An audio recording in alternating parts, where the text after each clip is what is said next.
Oh yes, mpola mpola tukwaniriza ku mukutu gwaffe omuganzo ogumanyikiddwa nga Uganda Mukamoli amanya n'eddoboozi bampitantambi Jimso Rich Boy Maxud Junior webale kwanti otambula nange gwe blood wange atambula nange okumala ebbanga lyonna nkugamba nti okola kyakabi nawo nze nabagamba nti omanyi ebintu ebimuffe tubirabira wala newankubadde nga abantu abamu bagezaako okwefumba n'otufumba n'okola ebintu ebyenjawulo nawo wabaddewo ekiboozi ekibaddewo nti Sheila Gashumba ne God's Plan bakitadde ne bagenda ku Snapchat ne batandika okwerabisa ne bagenda ku Instagram ne batandika okwerabisa ng'engamba endala zigamba nti oba oliawo God's Plan yagenda mu maaso n'okufuna omukyalo omupya era nga ezimu zaali zigamba nti oba gezaako ku hooking up ne mukyala muto amanyikiddwa nga Baby Gloria ng'oba oliawo atadde Sheila Gashumba ebbali kino kikulaga nga omwami ono bayagala okutambulira mu system entozokka naye ate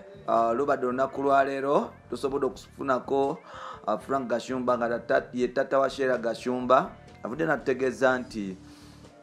abaana be bali bulungi. God's Plan mutabanyiwe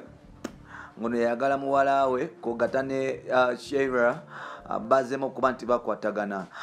Waliwo story kyatambula nti bana babiri bagenda mu maaso n'okuba nti oba oli abafuna obutakkaanya ensonga zava ku system ya waya nti ne Sheila yagenda nga mu maaso n'okuba nti oba oli awo aleeta abakyala ab'enjawulo ogezako okuba nti basatisfyinga musajja mukulu amanyikiddwa nga God's Plan nga bagamba nti ono omusajja alina ka high sex libido tekenkanika now byonna byatambula abantu batandika okuba nti beevuma ku social media era nga God's Plan datandika natulaga abakyala abapya ku Snapchat Sheila Gashumba natulaga nga ali mu romance nga n'okukisinga omusajja omupya. Buno bonna twamanya nti bubadde abamu kubanga tumanyi system bwetambula nawo wetwogera bano bazzeemu bupya era nga ku Lwokutaano bagenda mu maaso lwe baali konseri nga kirabika oba nga bazzeemu okulabika mu butaala bonna bagenda mu maaso n'okuba nti bakola n'emisango emirala nga omuyimbi amanyikiddwa nga Governor AC teyalutonda bagenda mu maaso n'okuba nti bamukuba ku club emanyikiddwa nga Kayen eri ebukotaawo Sheila yategeseyo pate so mikwano gye jajja kogata ne bbaawe God's Plan ne basooka ne babeeraawo bamaliza bakoze fight nga bagala kulaga nsi yonna nga bwe bali ab'ettabu. Kino no kikulaga nti at times rushing to say something is always bad because waliwo interviews badde zigenda mu maaso nga abantu boogera kino nakiri nga bagamba nti oba oliawo Sheila Gashumba takyasobola kudira God's Plan era nga abantu baavaayo ne bawa Sheila Gashumba amagezi nga bagamba nti oba oliawo bwafiirwa omusajja omukkakkamu aliyamba nga alinamu ku ssente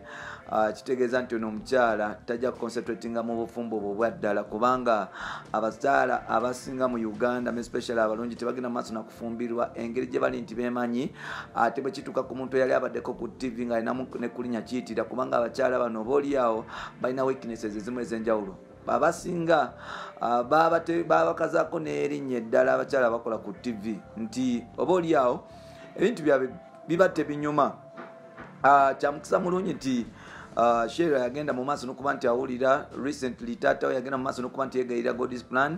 bamakinze up together era nga kati wetwogerera abali bonna kyetutumanya embaga yaddi naye ng'ate ngenda gamba ebigambo bino wammanga gwe yenna akyaliwa nga mpuliriza ng'oli muwala oba omusajja ng'oyagala kufuuka star ebiseera ebisinga abangi ababeera mu relationship nga balowooza nti bagenda kukozesa relationship yaabwe okufuuka abakabi tulaba nti Sheila Gashumba agezaako okuba nti asika God's Plan okumufuula owakabi nga wetwalaba Zali ng'akola Ivan Semwanga okumuteeka mu butaala omusajja bye yali tamanyi era yamaliriza ng'oba oliawo obulamu bwe bugenze bwe butyo. Okujja mu butaala si kibi kubanga buli omu ayagala kulinnya buli omu ayagala okumanyika buli omu ayagala okubeera owakabi but what are you going to do there? What are you going to produce? What are you going to are you ready to kufuna ezo negativity abantu ze bagenda okwogerako kubanga Sheila Gashumba yabikola byonna era ali respected but still ekifaananyi kye bamutwaliramu mu Uganda si kirungi. Nze ngamba nti Sheila obuzannyo bamwe obujja baleetera okuluzinga abantu abaddala n'amawulire tegajja kuddamu kuba nti gaba trustinga because muzanya unnecessary stunts olumu sometimes mujja kuddawo mulowooze nti Uganda is ready to listen to everything comes from you because you want relevance naye bijja kukosinga relationship y'omuntu omubi ajja kwaba n'ebyama biteetaagisa omukwano gwo ogende mu maaso nokuba nti ogufiirwa ab'ebyo bampita Ntambi Jimso Rich Boy Maxud Jr.